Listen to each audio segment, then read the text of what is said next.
Iran के IRGC ने Israel के खिलाफ 35वीं मिसाइल स्ट्राइक लॉन्च करने का दावा किया है। ईरान ने कहा है कि अब जंग में जो मिसाइलें दागी जाएंगी उसके वॉर डेड में 1 टन का बम इस्तेमाल होगा, यानी कि उसके वॉर हेड में 1 टन के बम का इस्तेमाल किया जाएगा। और जंग के 11वें दिन तेहरान ने तेल अवीव, हाइफा और बीरशेवा शहर को टारगेट भी किया है। यूएई और कतर में यूएस बेस पर हमले भी किए गए हैं।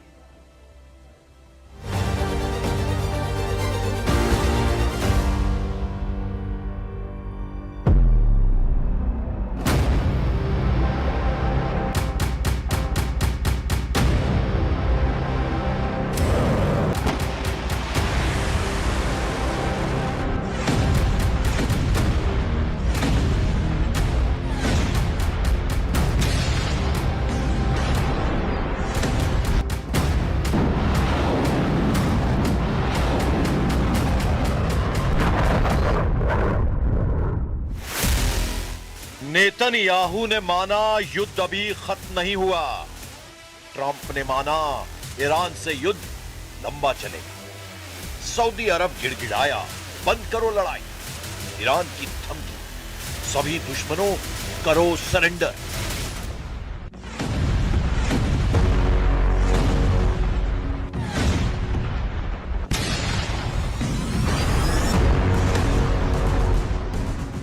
युद्ध ईरान में तख्ता पलट करने के लिए भड़काया गया, लेकिन तख्ता पलट तो दूर की बात है, ईरान घमंड तोड़ने पर उतर आया है। ईरान ने ऐलान किया है कि पूरी दुनिया ही क्यों ना उसके खिलाफ हो जाए, वो अमेरिका, इजराइल और उनका साथ दे रहे देशों को फोड़ना बंद नहीं करेगा। हकीकत भी यही है कि ईरान को जहां मौका मिल रहा है वो धमाकों से अपने बदले का एहसास करा रहा है। यह बहरीन में ईरान का तांडव है। यह इजराइल के हाइफा में ईरान की मिसाइलों की फायर पावर है।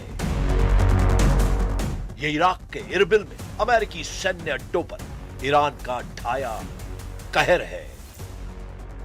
यह तुर्की में अमेरिकी सैन्य अड्डों पर ईरान का धमाका है। ईरान ने साफ कर दिया है कि समझौते की कोई गुंजाइश नहीं है। खून का बदला खून से लिया जाएगा। सुप्रीम लीडर अली खामनेई की मौत का हिसाब सुपर पावर को देना ही होगा। ईरान की तरफ से कहा गया कि उस पर समझौते का दबाव बनाया जा रहा है। ट्रंप ने कई देशों को इस मिशन में लगा रखा है, लेकिन समझौते का कोई सवाल नहीं।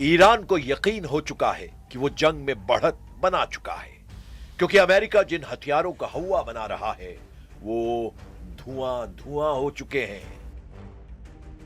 ईरान ने दावा किया है कि उसके मिसाइल हमलों में खाड़ी देशों में अमेरिका का सैन्य ढांचा ढह गया है। ईरान ने इलाके में अमेरिका के 10 बेहद आधुनिक रडार सिस्टम और महंगे ड्रोन हवाई रक्षा सिस्टम तबाह कर डाले हैं। कतर, यूएई, बहरीन, सऊदी अरब जैसे देशों पर हमलों की वजह यही रही है। ईरान पहले दिन से क्लियर माइंडसेट से युद्ध में उतरा है।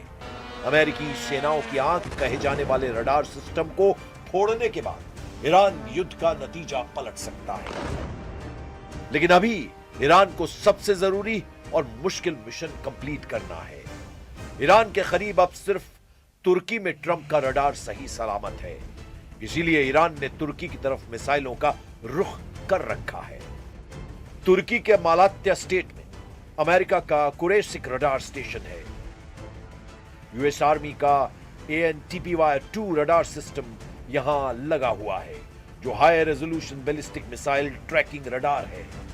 यहीं पर थर्ड यानी terminal high altitude area defence के साथ नेटो की बैलिस्टिक मिसाइल डिफेंस की सिक्योरिटी लेयर है। 2012 से ऑपरेट हो रहे इस स्टेशन से हजारों किलोमीटर दूर फायर की गई मिसाइलों का पता लगाया जाता है। इसे ऐसे समझा जा सकता है कि तुर्की का रडार स्टेशन ही अब अमेरिका की आखिरी उम्मीद है। ईरान ने अगर इसे ढहा दिया तो ट्रंप के पास ईरान की मिसाइलों को रोक पाने का कोई हथियार नहीं बचेगा। ऐसे वक्त में जब लड़ाई दिन ब दिन भीषण हो रही है, जब नेतन्याहू मान रहे हैं कि ईरान की हड्डियां टूट चुकी हैं, लेकिन हौसला बरकरार है। שלנו להביא את העם האיראני לפרוק את עול העריצות, בסופו של דבר זה תלוי בו, אבל אין ספק שבפעולות שנעשו עד עכשיו אנחנו שוברים להם את העצמות, ועוד ידנו נטויה. जब युद्ध भयानक दौर में है, जब बारूदी कोहराम एशिया से यूरोप तक फैल गया है, जब ईरान, इजराइल, अमेरिका खूनी दुश्मनी निभा रहे हैं, तब ट्रंप अचानक ऐसे लीडर पर भड़क उठे जिसे अमेरिका दोस्त मानता है। ट्रंप का दिमाग तुर्की पर गर्म हो गया है। ट्रंप ने एर्दोआन को ललकारा है, उन्हें फटकारा है। ट्रंप उन्हें युद्ध में कूद जाने के लिए उकसा रहे हैं, क्योंकि ईरान ने पहले ही तुर्की पर मिसाइलों की बौछार कर रखी है। अब उन्हें ट्रंप ने भी टेंशन दे दी है, जबकि तुर्की किसी भी तरह युद्ध में उतरने के लिए तैयार नहीं है। तुर्की ने ईरान के हमलों के बाद नेटो की तरफ मदद की गुहार लगाई थी। एर्दोआन अकेले ईरान से युद्ध का जोखिम लेने के लिए तैयार नहीं है। In today's incident, we are again reminding Iran that they are not supposed to insist and repeat wrongdoings. We are going to discuss the developments with our NATO and other allies and will take necessary measures to increase our security and take extra measures. इसकी वजह कहीं युद्ध में Iran का bounce back करना तो नहीं, क्योंकि इजराइल ने पूरा दम लगा दिया है